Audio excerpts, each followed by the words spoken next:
Mu karere ka Muhanga mu ntara y'Amajyepfo, uyu musore w'imyaka 20 nawe yakoze ibyatumye abantu benshi bahahamuka, abandi bakavuga bati ubanza hari isi iri burangire Yesu agiye kugaruka, kubera ko nawe ibyo yakoze nibyo twavuga ko ari iyicarubozo, aho uyu nguyu akurikiranyweho icyaha cy'ubwicanyi, aho uyu yaje gufata umuhoro agatema umuvandimwe we bonse ibere rimwe, akamutema mu mutwe ndetse akamutema n'ibindi bice byose bigize umubiri we.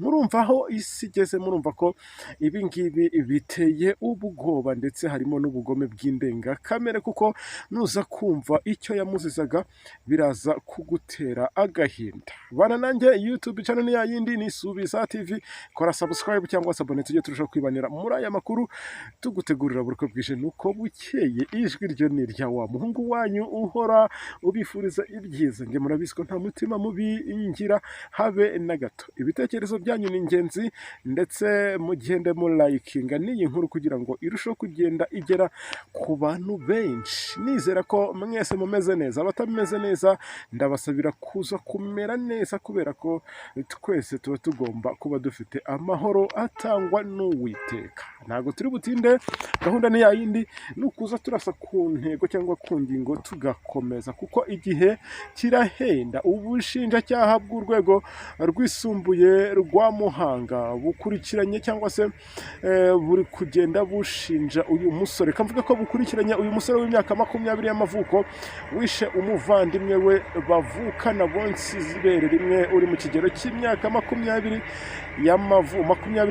y'amavuko, aho yamwishe akoresheje umupanga. Uti byagenze uti iki cyaha cyabereye he, cyabaye ryari? Wowe bana nanjye ugende urushaho kugenda wumva ibyo yamuzizaga, ndetse ugende umenya n'amasaha uyu nguyu yamwiciye cyangwa se yaje kumuvutsa ubuzima. Iki cyaha akurikiranyweho rero yagikoze ku itariki 17 z'ukwezi kwa 10 2025, ahagana mu masaha ya saa 4 z'ijoro muri uyu mudugudu wa Kajeje mu kagari ka Kigarama muri uyu murenge wa Cyeza mu karere ka Muhanga mu ntara y'Amajyepfo, nk'uko tubikesha ubushinjacyaha bukuru. Urumva ibintu bikomeje kugenda bigorana. Wowe unteze amatwi, reka nkomeze no kugenda nkwibutsa ko niba uri umuntu ukunda gusoma, iyi nkuru wayisanga kuri iki kinyamakuru cyandikira ahangaha mu Rwanda cyitwa Bwiza.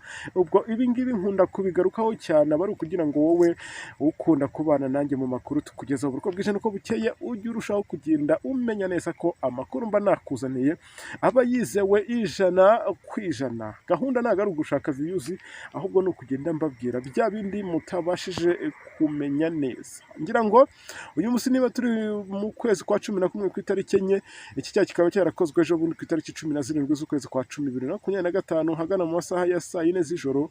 Bivuga ko uyu mugabo cyangwa se uyu musore, kuko aracyari urubyiruko, n'uwo yishe nawe ni urubyiruko, kuko barakurikirana nk'impanga, abantu barutanwaho imyaka 2 baracyari abatoto.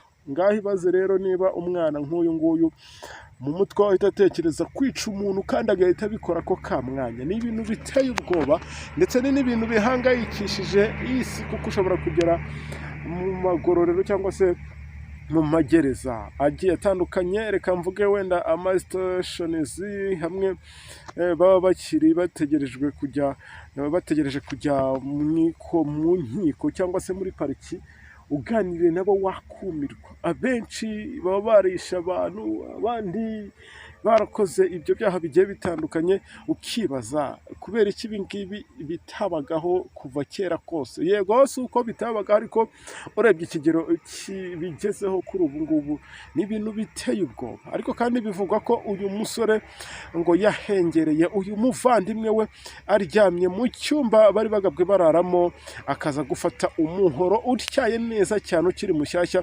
akamutema mu mutwe ndetse no mu bindi bice by'umubiri, kugezaho uyu muvandimwe we yitabye Imana. Yo, birababaje disi. Imana uyu nguyu nubwo hashize iminsi yitabye Imana, ni ukuri akomeze aruhukire mu mahoro, Imana imukomeze imutuze aheza. Murumva ko navuga ko uyu nguyu nawe yapfuye urupfu rubi pe. yapfuye urupfu rubi, ariko uzi umuntu ugukubise noneho ari kugutema, aragutunguye mu masaha y'ijoro uryamye. Buriya iyo wamaze kuryama nta kindi kintu uri gutekereza usibye ibitotsi. Ku bantu noneho bifitiye uturimo tw'amaboko, hari ukuntu azahita agwa agacuho kubera iki? Umunaniro. Kugutema rero gutyo ukanguka n'ubundi uri gupfa. Urumva uyu muntu yapfuye ababaye.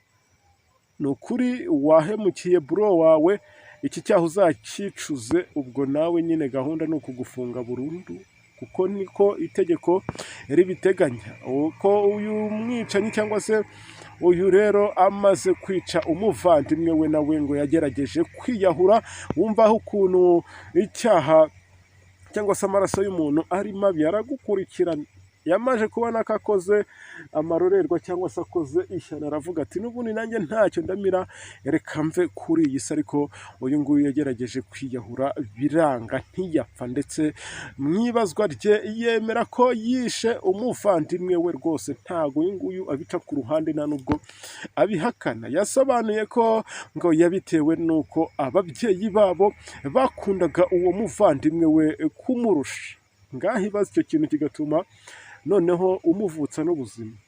Niba muhuje papa na mama, wenda bakaba batetesha umwe kukurusha, wakwiturije n'ubundi ko igihe kizagera kikabisobanura. Pfa kuba muvukana muri mu rugo rumwe, ibyo byo kuvuga ngo bakunda kukurusha nta bintu bya danje rwose, kugeza ubwo warakarira umuntu ukavuga ati nzakwica. Uzi ko ibi ngibi bisa binyibutsa Gahini na Beri? Murabizi? Murabyibutse? Ababyibuka mujye muri komenti mumbwire uko nawe byagenze. Gahini niwe wishe Abeli cyangwa Abeli niwe wishe Gahini? Mujye muri komenti mubimbwire. Uyu nguyu yari kimara kwisobanura ko ngo bamukunda kumurusha, kandi ko ngo bari baraguze n'umuhoro uwo, bavuga ko bazamwica. Uyu uregwa amaze ngo nibwo yahise afata icyemezo ngo arabatanga, yica uwo muvandimwe we. Iki cyaha kandi cy'uyu mwicanyi uregwa akurikiranyweho giteganywa kandi kikanahanishwa ingingo y'107 y'itegeko nomero 68 akarongo kabiramye ryo muri 2018 ryo kuwa 30 z'ukwezi kwa 8 2018 riteganya ibyaha n'ibihano muri rusange nk'uko ryavuguruwe kugeza na n'ubu. Ngayo nguko ubwo tayari iri tegeko ngira ngo ni burundu. Ubundi ahangaha nta poropozi ibaho, abari burundu.